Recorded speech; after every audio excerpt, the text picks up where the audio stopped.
Okay, now what else does it say? Share computer.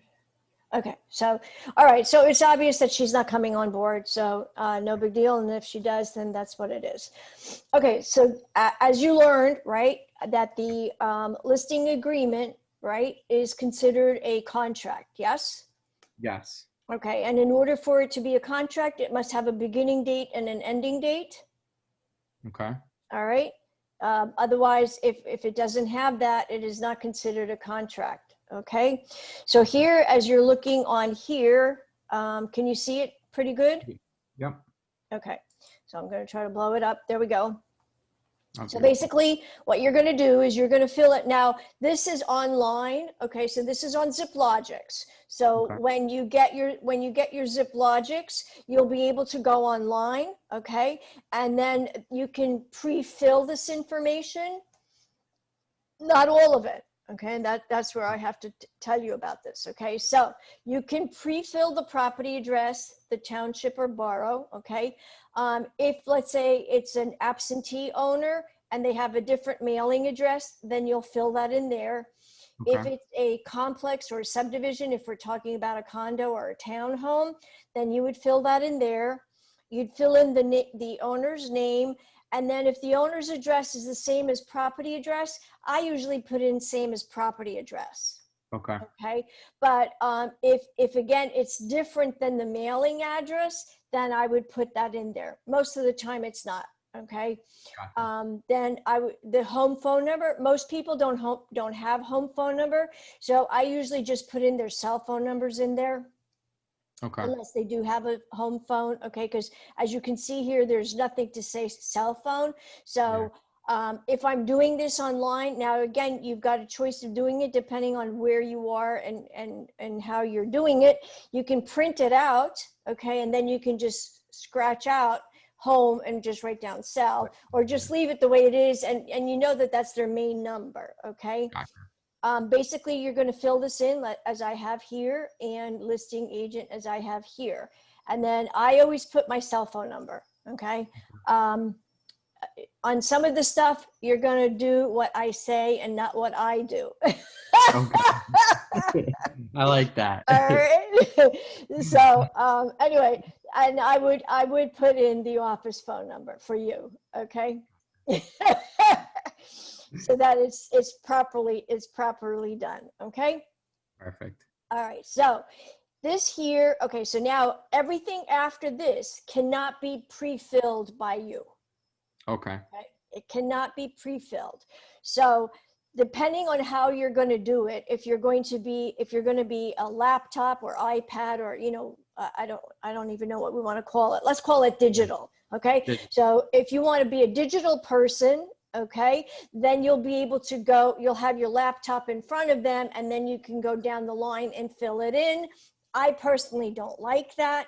I personally would rather print it out and then fill it in while they're there. But again, it depends on the clientele that you're going to be with. So if you're with people of your age, you're probably going to be doing it digitally. So you're going to be able to fill it in digitally. I just find that ZipLogix, my personal opinion, it's off the record, I find it to be cumbersome.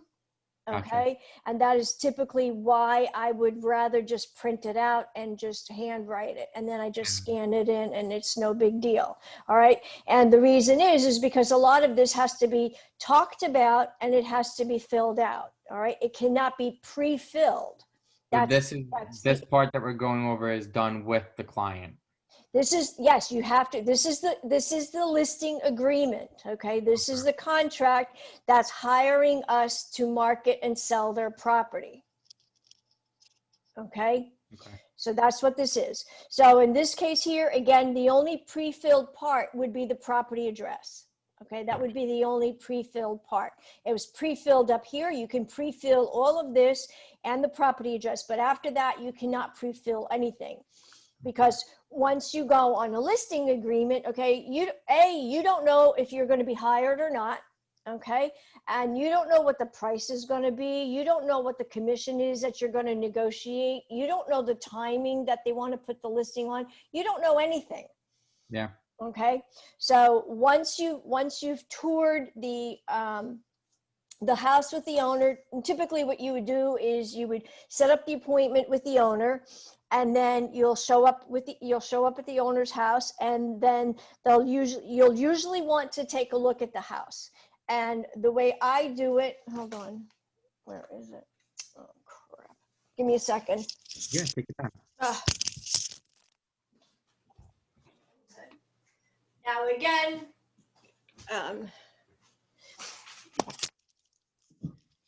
Now again, I'm half digital, half paper. That's me because of when I grew up.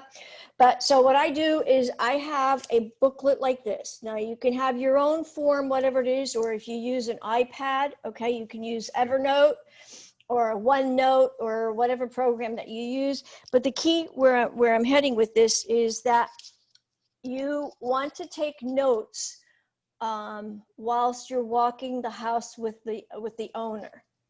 Okay. All right. You want to do that because you want to be able to use their words when you need to discuss something. Okay. Something that they said, or you may want to use some of their wording for advertising. You might like their words that they use. Okay. So, and it also makes them feel good if they do see a couple of their words in the ad and all of that, or phraseologies. Okay. The other reason I have a notepad with me is because as I'm walking through the house, let's just say, okay, I noticed that the hallway has ceramic tile, so I write down foyer ceramic. Then I'll go into the living room, wall-to-wall carpeting, dining room hardwood floors, kitchen ceramic, and things of that nature. As they're talking, I'm also writing down these things because these are the things that I will be needing later on for writing up the MLS listing. Okay. And then as we're walking, they might start telling you some things. Okay. So when they're telling you these things, I write them down. You know, whatever they're telling me or whatever phraseology they use, I write these things down. Okay. And so this way they, if they forget to do something on the seller's disclosure, which we'll talk about, and you've written down and you go over your notes and you're reading their seller's disclosure, you can go back and say, oh, remember when we first walked the house, you mentioned something, but you forgot to put it in the seller's disclosure. You know, do you think you could put that in? Okay. So if they say, no, I don't want to put that in there. Okay. Depending on how severe whatever it is that we're talking about, you either may have to disclose it on your own without it being on the seller's disclosure, or if it's not severe, then you don't have to worry about it. Okay. Because again, when we're talking about what's on the seller's disclosure or what is not on the seller's disclosure, okay, is that if it's something that can change a buyer's mind from buying a house, then it is important. Yeah. Okay. So that's basically how you have to look at it. So if they're telling you that there was a squirrels up in the attic, but they took care of it, that's no big deal. Okay. That's no big deal. But if there's squirrels in the attic and they haven't done anything, well, you know what? I am going to be telling the buyer, you know what? You're going to need to get an exterminator to get rid of those squirrels that are in the attic. Okay. Yeah. Because they may not want to deal with that. No, okay. So that's how you want to, you know, determine how serious it is or how unserious. Okay. So having said that, we'll proceed forward. So now we're, depending whether you're on digital or on paper, then you will have walked through the property, through the house, written everything down that you think you need to know. You're discussing and talking and getting a rapport with the individual. And so now you're to the point where they're going to tell you, well, what do you think my house is worth? And you will have done a CMA prior to that, hopefully. Yeah. Or again, there's two types of agents. So we have there's an agent that does 2 appointments, and there's an agent that does a 1 appointment, listing appointment. So depending how you're going to fall in, what's going to be most comfortable for you, a two listing appointment is basically the first appointment is you go there, you talk to them, you take a look at the property, you see what they've done to the property, is it upgraded, blah, blah, blah, blah, blah. And then you go back and then you set up the next appointment before you leave. And then you go back to your, to the office or wherever it is. And then you're going to do your market analysis and figure out what you think the value of your property is, their property. And then you'll go back on the second appointment and then start discussing everything. Okay. That's the one style agent. The other style agent, I'm not that. You know, I'm like, I'm a one-stop person. Oh, you are? Okay. I go in, you either like me, you don't like me, you want to do business with me, you don't want to do business with me, and that's it. I'm not going to waste two appointments just to find out that they don't want to do business with me. Okay, that's me. So you're going to find what works for you. Okay. And even when I first started in real estate, I didn't do the 2 appointments. I had people, my mentors were 2 appointment people. And I said, I can't do this. This just is not going to work out. So, anyway, you have to find what works for you. So again, that's going to depend on you personally. Okay. So in my case, I already knew because I talked with them on the phone. I found out what kind of a house it is. Is it natural gas? I mean, I will have gotten a lot of the information. It's just now a matter, if I physically go to the house, it's just a matter of fine tuning the details. Okay.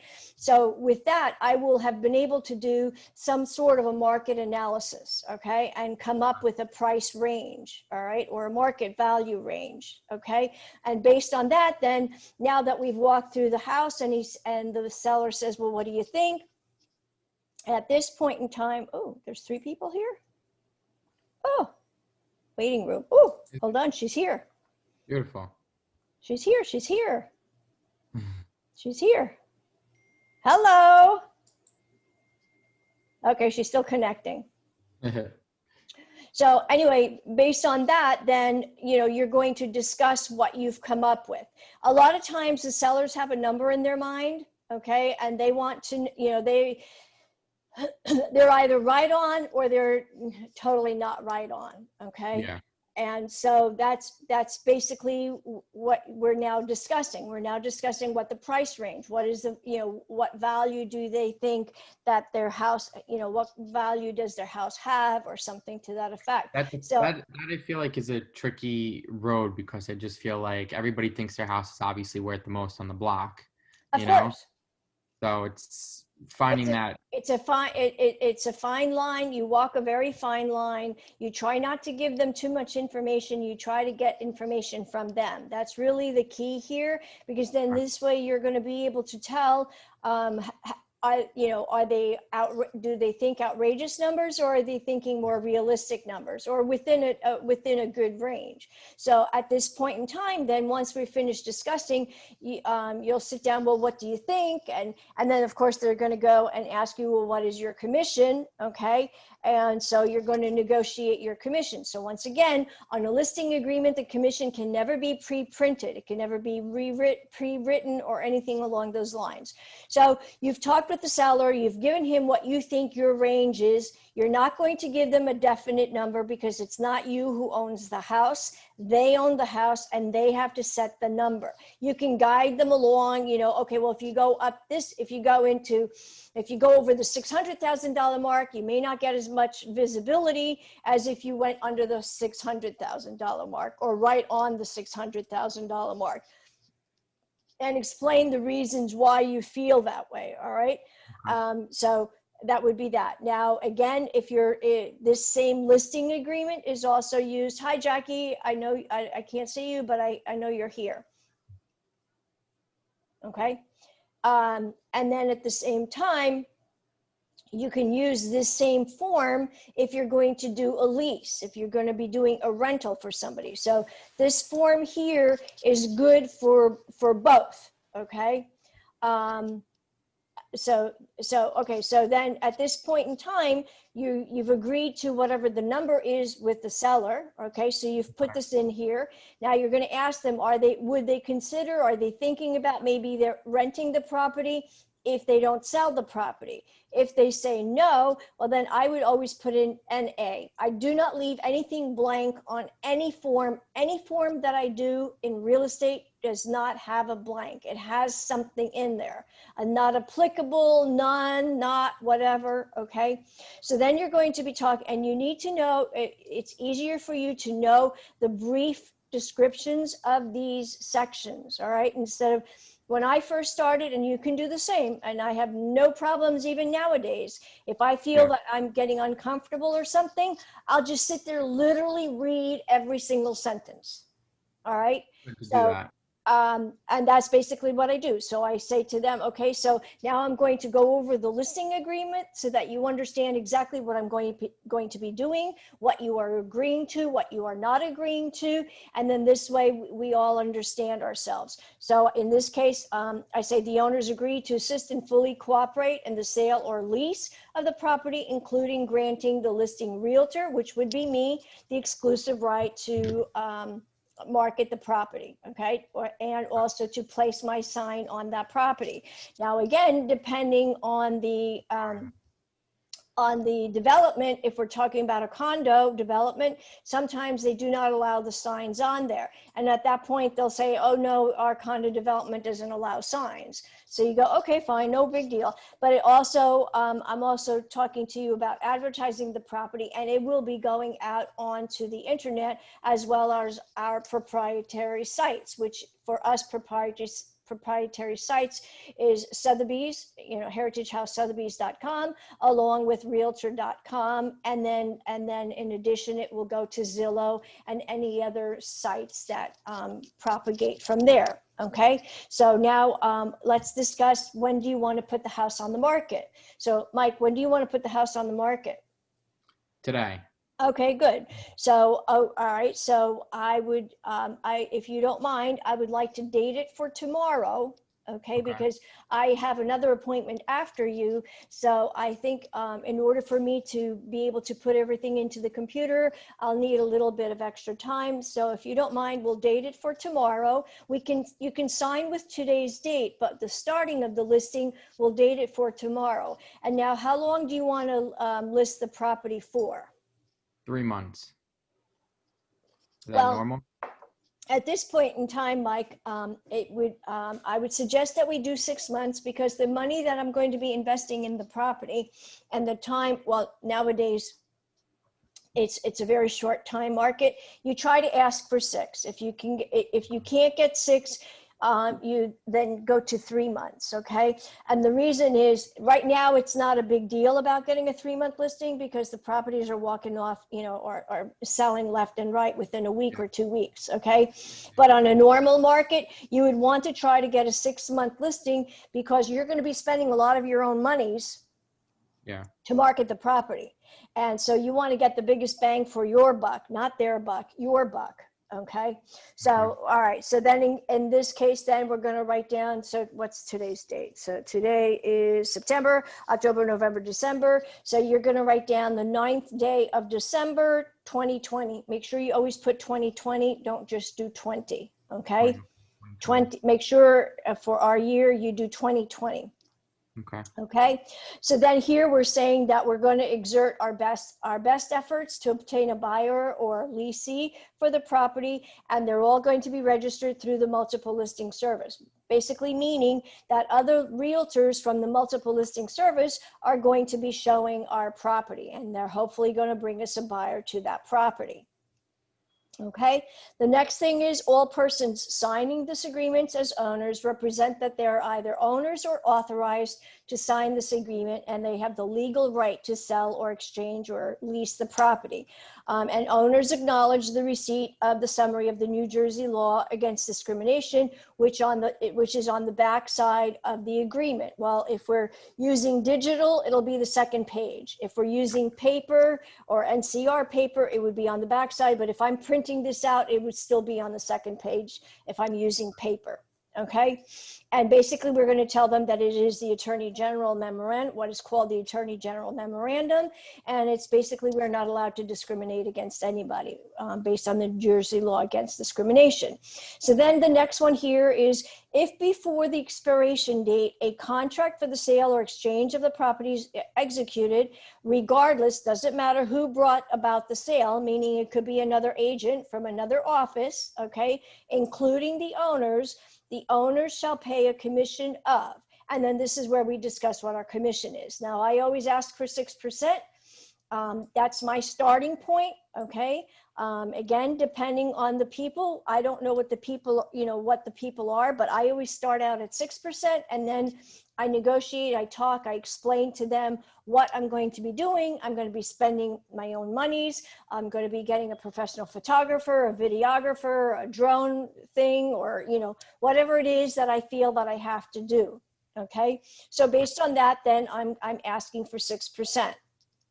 So therefore, this commission will be due upon the closing of title, which is at the closing or at the settlement time, okay? If before the expiration date, the property is leased, okay, so now let's just say they said that they don't want to lease it, all right, then in that case, we would put not applicable here on all of these, okay? But if they decided that, yes, okay, so if we can't sell it, then we would want to rent it at $2,000 a month, okay?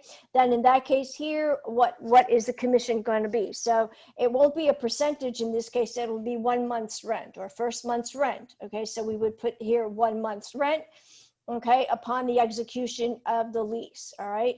And then if the tenant purchases the property, okay, if they rented it and then the tenant decides to buy it, then in that case, we're going to, whatever we negotiated up here, we're probably going to put that in here.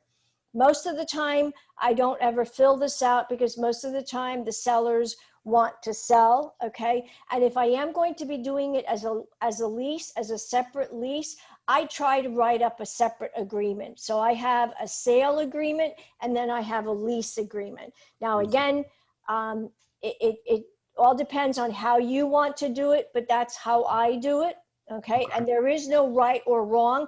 The only right part about it, or the only part that's wrong, is if you don't have it signed and you don't have it expressly filled in.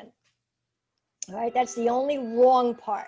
So whether you do it in the together form, which is up here, or you do it as two separate entities, there's nothing wrong with that. It's just that you have to have the dates in there. It has to have a beginning date and it has to have an ending date.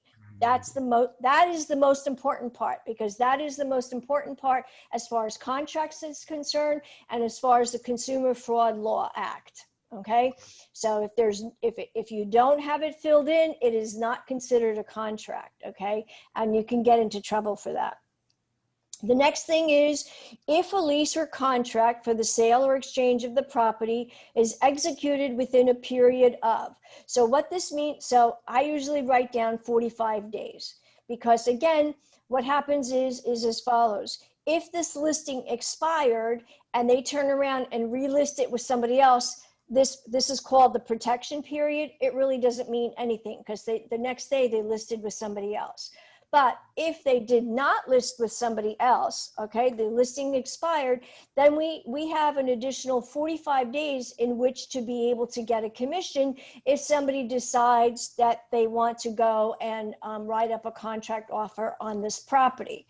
And there was somebody, it was another agent that showed the property, but nobody really, they weren't ready to pull the trigger or whatever the case may be. And now that's expired. And if you're a good realtor, okay, let me just say this as well, because this is code of ethics. If you're a good realtor, let's say you saw the property, it was on the market, and now your buyer calls you up and they go, yes, I'm really interested in this property. Then you look it up on the MLS and it's expired. As a good realtor, as a proper realtor, you will call that agent and ask them, do you know if they're still interested in selling the property? I have a buyer. We're thinking about putting an offer in, blah, blah, blah. I will not go out of my way to try to undermine them. That's not the right thing to do. Okay, so again, they have this protection period of 45 days or whatever amount of days you want to put in here. I'm not quite sure what Heritage House or Chris Doran wants it in here. I put 45 days. That's more than plenty for somebody to make up their minds if they want to buy or not. Okay. So that's basically that. Then the owners agree to indemnify and hold harmless the realtors from any claim arising out of personal injuries, tenant or persons injured on the property. So basically, you know, they're not going to hold us harmful for that. And then the owners, and this again is where you have to click or check off by pen, whatever, that they either agree to have a lockbox placed on their property or they do not agree. Okay. And then do they agree to have the address on the internet or do not agree to have the address on the internet? Okay. Because when you're writing up the MLS, when you're writing the actual MLS, there's a spot where you're going to have to click whether the address is going to be on the internet or not. All right. And if they say that they don't want their address on the internet, you're going to have to explain to them why you do want the address on the internet. Do you know why they want them on the internet? So people can drive by. Right, exactly. Drive-bys, right? They want to see the neighborhood. They want to see how the house is situated. Again, we have people of ethnic, whatever the right word is, I can't think of it, but like I'll go again, this is off the record, but Indians like to have the door facing east, so do the Chinese. And they're also going to look at the numbers because certain numbers are important to Chinese people. So there's a lot of issues as to why it would be a good idea to have the address on the internet. So now we're down to number 9, which is in the event the property is sold in cooperation with another member of the multiple listing service, then how is the commission going to be paid? So not only did you negotiate the commission, but now you're going to also let the seller know how you're going to divvy up the commission, okay? So let's just say we went for 6% commission, right? And I'm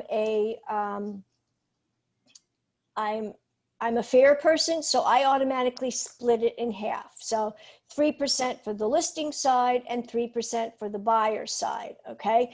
Now, let's just say for argument purposes that we negotiated it at 5.5%, okay? And then you feel that your marketing, et cetera, and et cetera, and et cetera, is worth you're keeping 3%.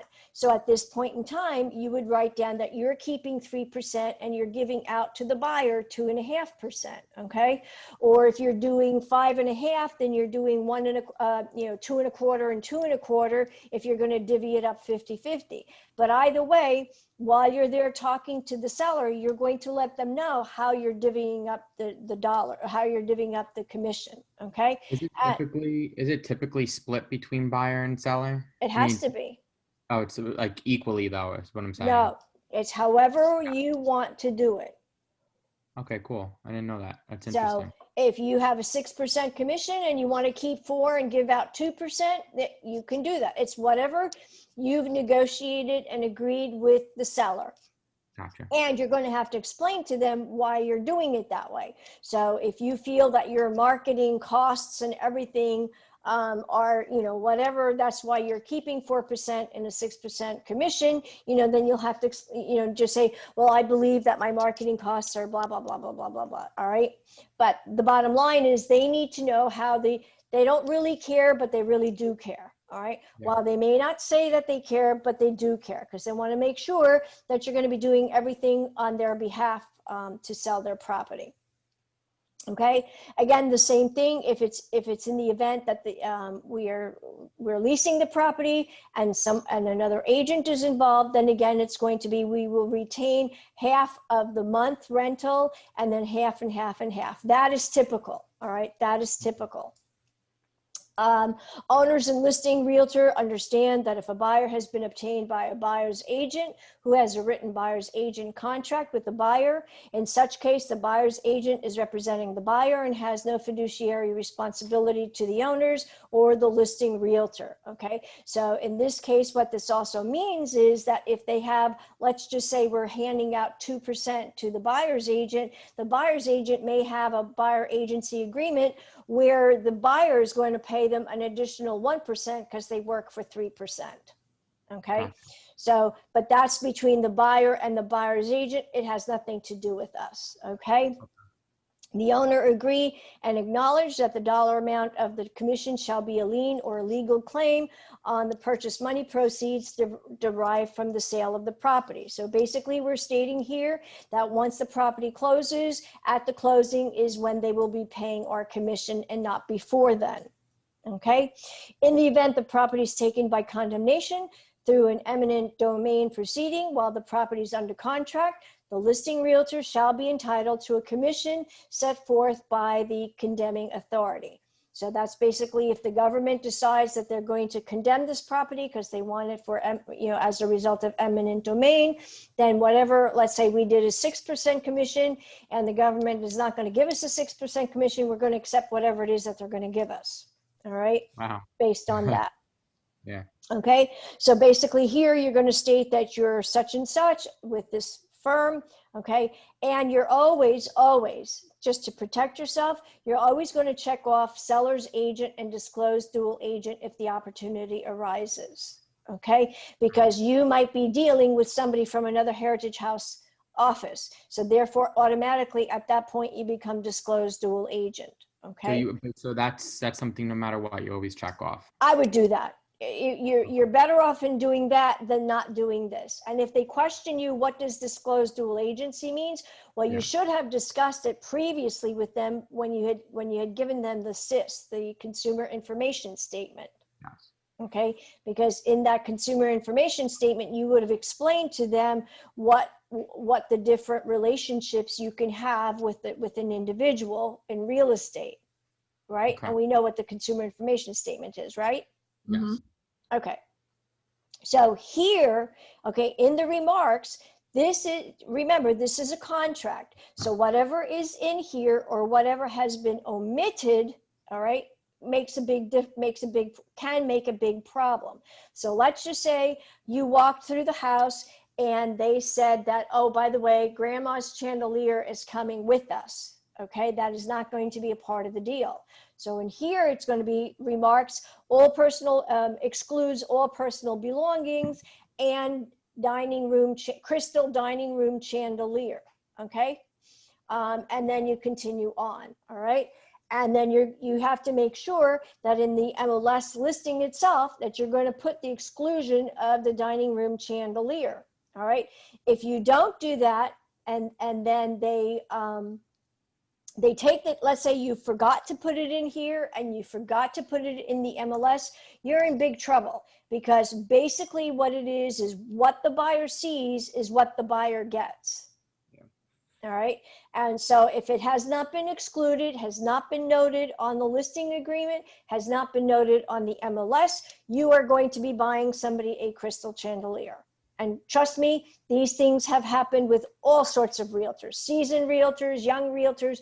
Really makes no difference. So this part here is the most important part. And if they have a long list of things, then you just take a second piece of paper and you write up whatever other things that they have to tell you, whatever it is, all right? And then you just make sure that they sign off on that second page as well. All right, because if you can't fit everything in here and you're going to need to get a second page, make sure that that second page is signed by the sellers, both sellers, if there's two or one, and you also signed on it. Okay. So that's very important. So remember, we dated the listing agreement for tomorrow. Okay. Yeah. So here we're signing it today, because today is when I am getting the signature. I'm not getting the signature tomorrow. So I'm dating it for today, but I have predated the listing agreement up here to start tomorrow. Okay, so it's going to actually buy me 48 hours in which I can put the listing into the MLS agreement. Okay, so, and then basically, so we have the legal, the legal signatures. All right, and then you're going to witness it. You're going to be the salesperson. Okay, you're not, it says witness up here, but you're signing off here. And then once you bring this to the office, Chris Duran is going to be signing here, and then it becomes an official contract with the seller. Okay, so then down here, what you're going to do is you're going to write down again, how did we split the commission? So we are 6%, we're 50-50, it's 3%. So the split is going to be 3% minus, and I think Heritage House charges $50 for admin fees. Okay, so it'll be 3% minus $50. Okay, and you're writing all of this in front of the seller. None of this is done hidden. Okay, this is all in front of the seller. And okay, that's Chris. Speaking of Chris Durant. So all of this is written out. And now, again, depending on how you're doing, remember we said you could be doing it digitally or you could be doing it in paper. If you're doing it in paper, let's start with my paperwork, right? Then you will have a duplicate of this, all right? You will not go in with one piece of paper. You'll have duplicates of this so that this way they signed it, you signed it, and they have the actual copy of what we just discussed right here, okay?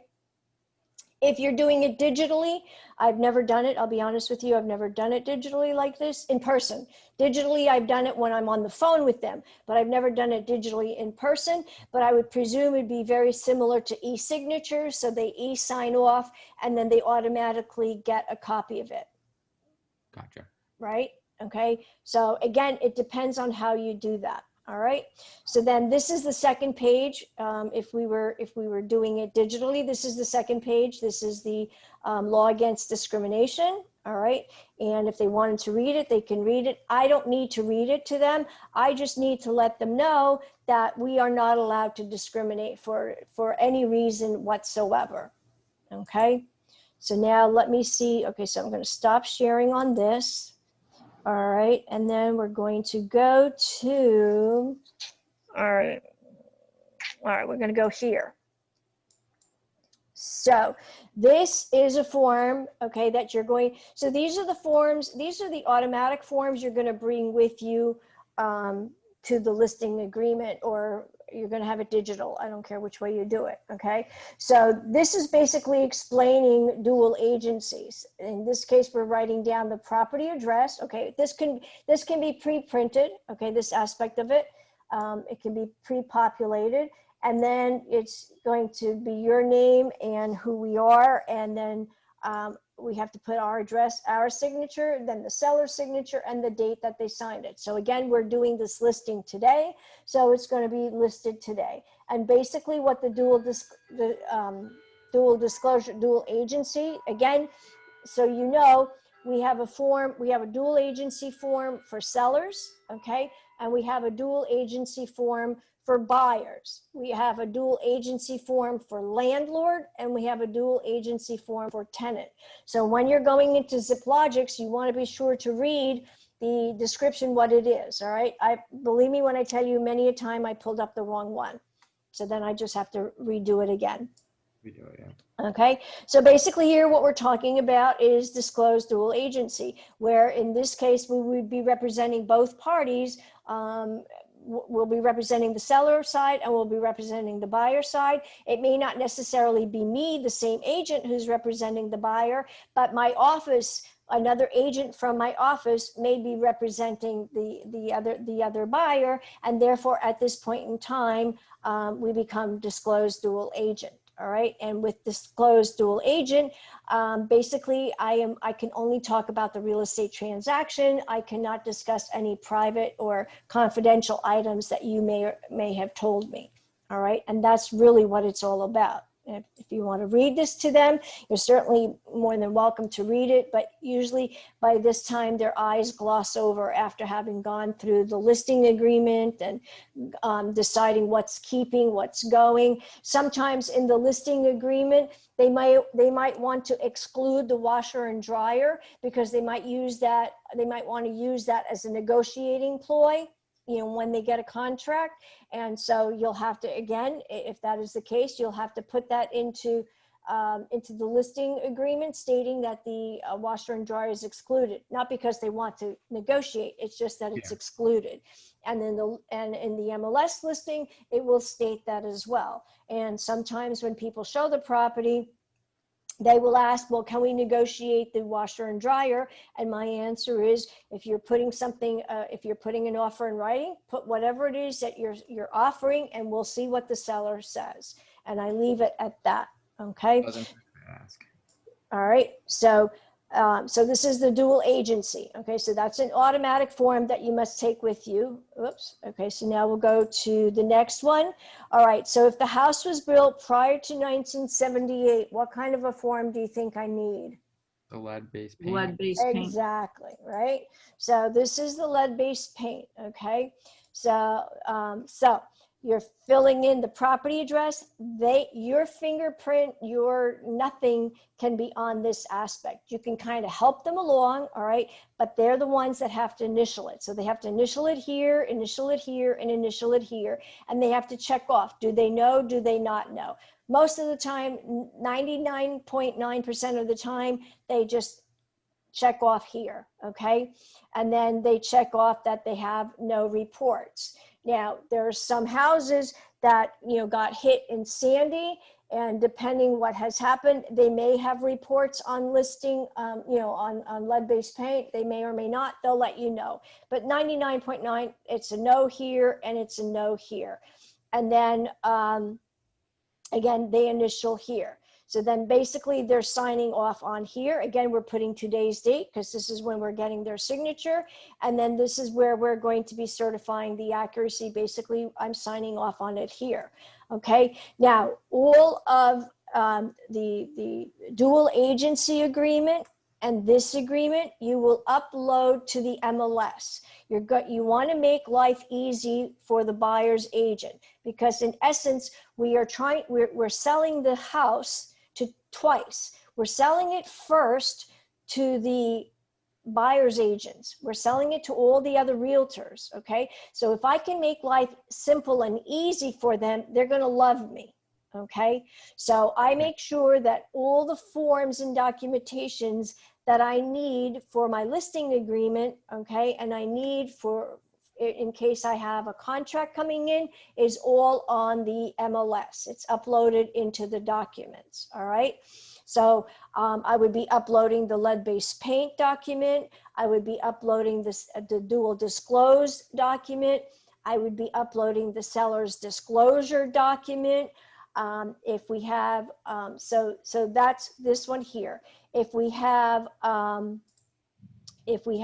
have a listing that had solar panels, okay? So we have an addendum or a document about solar panels. So I gave this to my sellers. They had to fill it out to whatever it is, and whatever they filled out, then they sign off on it, okay? And then this is the document that I uploaded to the MLS. So now the buyer's agent who has a person interested in my property will have downloaded the seller's disclosure, because if the buyer's interested, they have to read everything about the property. They will have downloaded, if this property was built prior to 1978, they would have downloaded the lead-based paint. If this property has solar, they would be downloading this for the solar, okay? And any other kind of items that we have that might be necessary for this particular document, all right, or for this particular listing. All right, so then the other thing that we have is the, we did the lead-based paint. Again, if you're doing digitally, all right, you want to make sure that if it's built prior to 1978, you want to make sure that, all right, I got this mixed up. You want to make sure that you have sent ahead of time the lead-based paint PDF, all right? Because that is part of the formal document that they have to have so that they know why we're doing this. Okay, so then the next thing that we have is, where did I put it? Oh dear.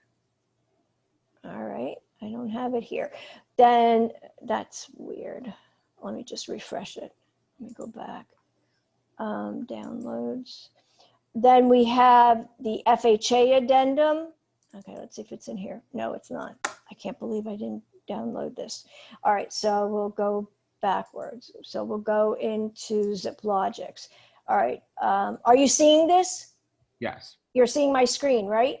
Yes. Oh, okay, good. Okay, good. All right. So then in that case, I can go in through here. So then we have, like right now, the sellers hold harmless because of COVID. All right. So we have them sign off on this, and then we put one up on the MLS so that any buyers that are coming in, we have them fill this out before they show the property. All right. Because this is also just another way of tracking people. God forbid anything happened. All right. The dual agency seller, we just went through that. The lead-based paint, we just went through that. Okay. So this is the, I believe this is the, what do you call it? The PDF. And this is the form that we just signed. The seller's property disclosure. Okay. Again, with the Zip Logics, you can input this information, but after that, you cannot input anything. Okay, you cannot touch this. They have to fill it out. And the way this unfortunately has to be, you can send it via PDF as, you know, with email, but they'll have to print it out and check mark or write in whatever they've done to the house. And if they're able to scan it back to you, or else they just mail it back to you, or however way it is. And this is the document that you're going to be uploading on the MLS so that the buyer's agent can download this with their buyer and go through whatever it is that they have questions on. And if their questions have not been answered in the seller property disclosure, then they will give you a call and ask you that question as to you know, what the question is that they want. Okay. The next thing that we have is we did the sellers panel. Okay, you might have a buyer who wants to, who has to sell their property. Okay, so if they're writing up a contract on your listing, they might have to include this to let you know that they have a property for sale. All right, and then they're going to have to fill this out. So that's if you have a buyer. Okay, and then you're going to write down, they will write down a date as long as they want you to keep it open. Typically it's 2 weeks, it could be a month, but again, it would have to go through attorney review because it's still a contractual agreement that we're agreeing to. Condominium Homeowners Association. Ooh. Okay, so this is the new law that came into effect, I think it was 2 years ago, maybe last year. So if you are going to be dealing with a seller who owns a condominium or a townhouse, basically they're in a development, you're going to try to ask them, and half the time they don't know where it is, but you're going to try to beg and plead for them to find the condo association paperwork. All right, the documents, because the law that came into effect is that the buyers have to see it before they write up a contract, or before they write up a contract, because they might want to know certain things, if there's any kind of restrictions or anything along those lines. So this here would be the addendum regarding condominium homeowners associations. And so again, the seller is going to have to fill out all this information, what they do know, what they don't know, and then they're going to have to, you're going to want to get them to get you the copy of the CC&Rs, which is conditions, covenants, conditions, covenants, conditions, and restrictions. Okay, half the time they don't know where it is. It's probably tucked away something. You just tell them that it's going to cost a lot of money. They're not cheap. And the buyer would have to pay for it. So you would rather that they would, you'd rather make it easier on the buyer if you can, as long as they have it, please find it. And then when the time comes, we have a contract, we can photocopy it. They can still have the original, or they can give the original to the buyer, however way you want it. But basically the buyer has to get a copy of this. All right, so that's something that we have to make sure, if we're dealing with condominiums, we have to make sure that we get that information. The next thing that we need to know about is if we have an FHA loan or a VA loan. Okay, so here again, this is mostly for the buyer. So if the buyer is applying for a VA or an FHA loan, there's an amendatory clause and certificates that if the buyer's lender requires a different form, the buyer and seller agree to deliver that form. All right, this is This is done when we get a contract, but you have to remember to make sure that the buyer's agent, because not all agents are really good, so you want to make sure if they've clicked off FHA on the contract, that you have this addendum, this FHA VA Loan Addendum. You want to make sure, because otherwise you're going to be going back and forth and back and forth. Okay, so you want to make sure, double check the contract offer that they sent you, that it includes that. New construction. Okay, so if we're dealing with new construction, then we have an addendum for new construction. So this is now on the buyer side. Okay, so then again, we're going to have to fill in these things for the new construction based on the developer, whatever information we have regarding the developer. So that would be another form that we need to deal with if we're dealing with new construction. Private well testing, that is on the seller side. So again, if we are like in Marlboro or Marlboro, Howell, Holmdel, Colts Neck, Millstone, Monroe, anything west, the way I look at it, anything west of the Parkway, a lot of them have septic and they have well water for drinking. So then it's on the seller, once they get a contract, that they have to do a water well testing. All right. And so this is a form. So if you know you're getting a listing and you know that this is septic or well water, then you're going to have to get this signed just before you even do anything. All right. And then this is the form you're automatically going to upload to the MLS. All right. And basically what it says here is that the seller is responsible to do the well testing and to take care of it if there's any issues involving the well test.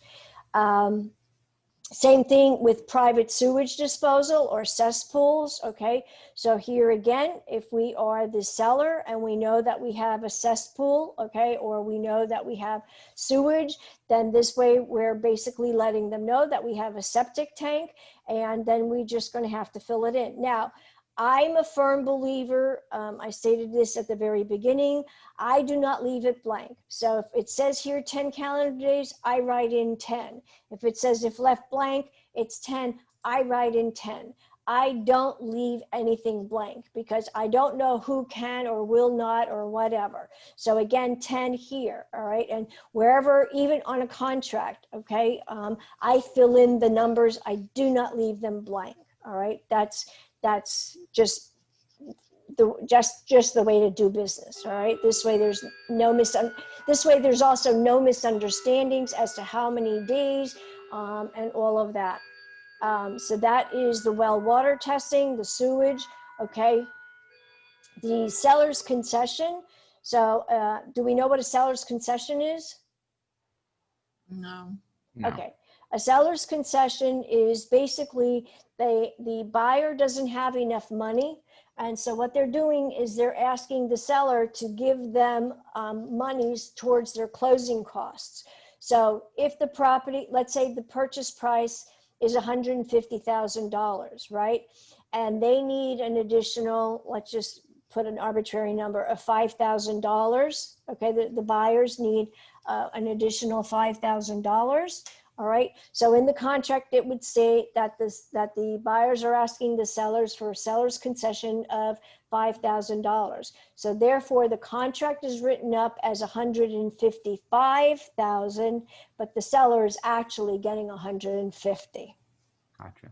Okay, and so again, we have an addendum regarding a seller's concession. So if there is a seller's concession, we're going to have to write in what we agreed. So in my example, the closing concession is $5,000.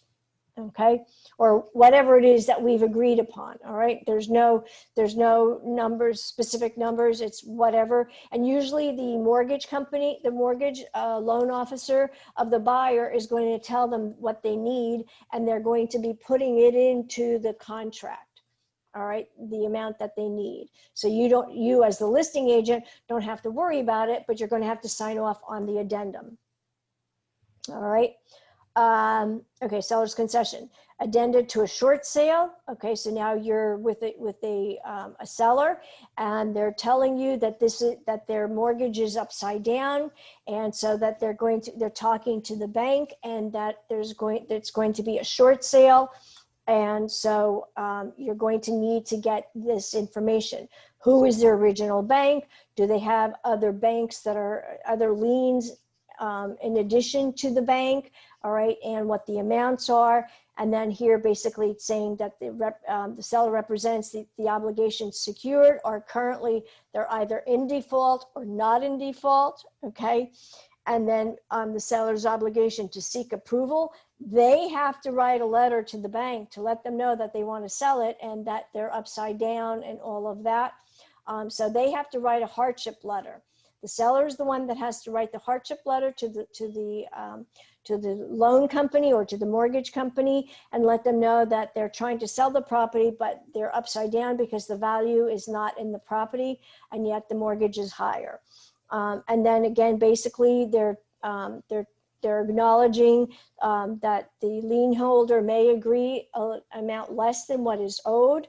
All right, and then they, in turn, the seller may have to talk to a tax advisor, and you would strongly recommend that they talk to a tax advisor because there may be additional consequences for selling the property in a short sale, okay?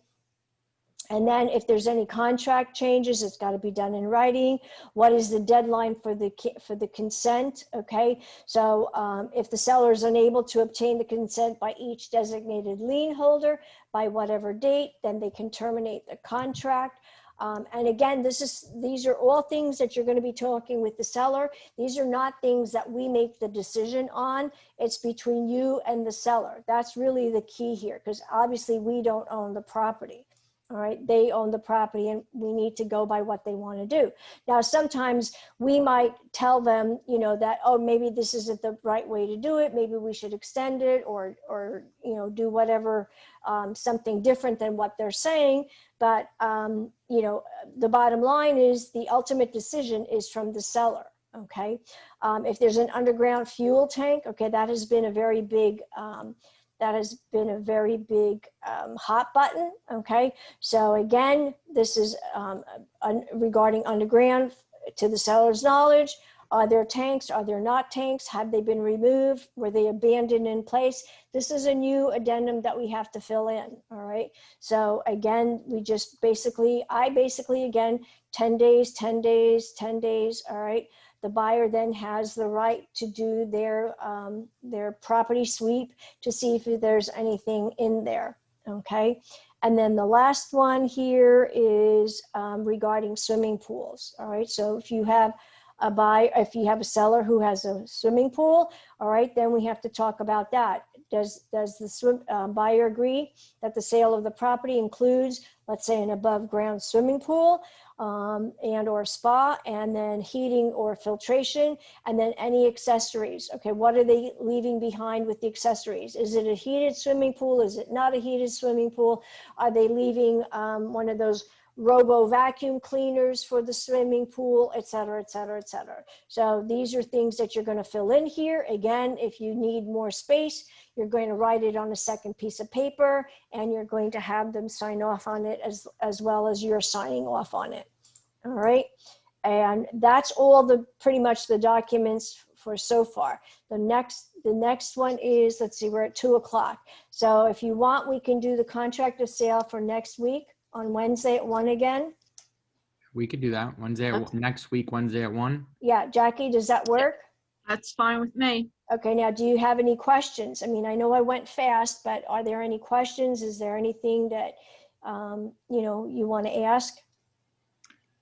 I think, I think you hit the nail on the head with everything. Everything that you explained so well. Yeah, I agree. Okay, so you'll be able to do it. If I were to call you up and tell you I want to put my house on the market, you'll be able to do it? It would take me a little bit, but yes. I wish I could get into Zip Logics, because I know I can do like a practice. Right.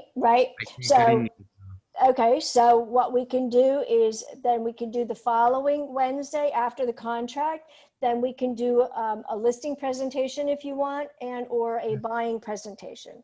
Yeah, I If like you the sound guys of that. would like to do that, we could figure something out and do something like that. Then this way, by that time, you will have your zip logics by that time. And then we can play and do kind of like a real life scenario. I love it. I'm on board.